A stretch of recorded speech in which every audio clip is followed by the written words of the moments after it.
Now that I've showed you the wrong way to reduce a fraction to simplest form, I'd like to show you the way that we have learned in class to reduce a fraction to simplest form. The good thing about this is it will give you the correct answer every single time. There are several steps to it, but it won't hurt students to walk through the steps because it will help them to review their multiplication facts. And the good news is it will give them the correct answer every single time. So we're going to use greatest common factor to reduce this fraction to simplest form. So we're going to write the numerator and the denominator down. And remember, factors start with an F, greatest common factor. So we're going to think of flashcards. The flashcards are the factors that give us these numbers as an answer. So we want the factors that give us 12 and then the factors that give us 24 as an answer. So we write down our factors starting with number 1. 1 times 12 will give you 12. Is there a 2? Yes. 2 times 6 will give you 12. 3. 3 times 4 will give you 12. Is there a 4? Yes. 4 times 3. But this is a repeat. Once you get to a fact or a set of facts that repeats, there's no need to go on. You found them all. So the factors for 12 are 1, 2, 3, 4, 6, and 12. Now we need the factors of 24, which is 1 times 24 is 24. 2 times 12 is 24. 3 times 8 is 24.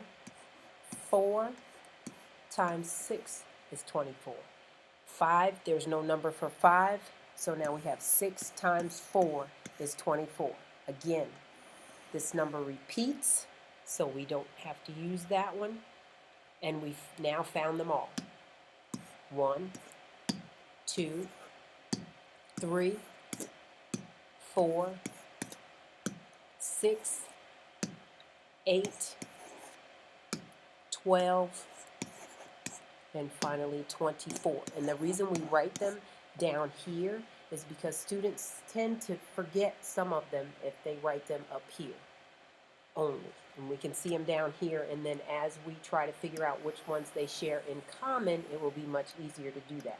Then I'm going to make what we've been jokingly calling a skinny Venn, which is a Venn diagram, which is skinny, because we're most interested in what they share in common, or what is the same, because it's greatest common factor. And we find that right here in the middle of our Venn diagram. And then we look for numbers that are the same on both. 1, and put it there. 2, 3, 4, 6.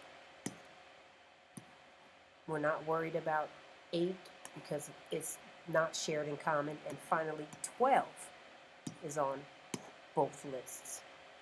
Then again, we're looking for the greatest common factor. So the greatest one that they share in common, and I'll change the color just to help us see it, is the number 12. Once I've found that greatest common factor there, I need to also find it here on my factors lists. 12 and 12. So now, 12 is right next to the number 1, which is on the 12 side, so that 12 is going to become 1.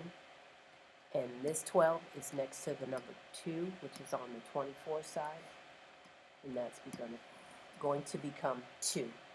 So 12 24ths in its simplest form is 1/2. We have now successfully reduced the fraction 12 24ths to 1/2 using greatest common factor.